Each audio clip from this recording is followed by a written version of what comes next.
Administrasyong Marcos, nagsingit ng provision sa budget. Yung provision na yun, pinapayagan ang mga GOCC tulad ng PhilHealth, PDIC, GSIS, na magdeklara na sobra daw ang pera nila.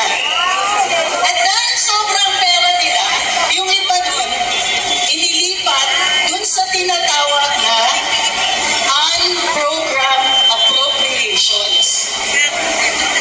Sa petisyon sa Korte Suprema, maliwanag na labag sa batas ang unprogrammed appropriations.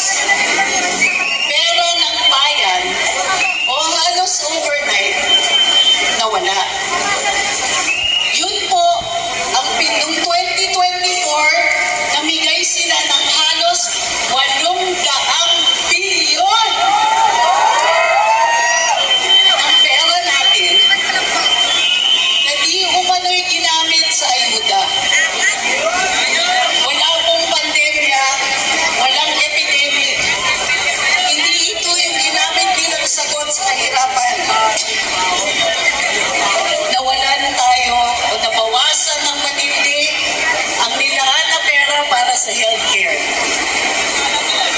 Kung kayo po ay nakakaranas ng sakit, may karamdaman, nung panahon ni Duterte, mayroong zero bidding.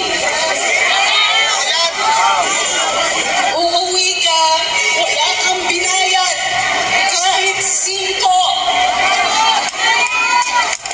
Dahil sa budget ng 2024, kahit yung mga 4Ps, hindi na po nakakaranas ng libreng gamot o pagpapagamot. Kung ang 4Ps ay 0,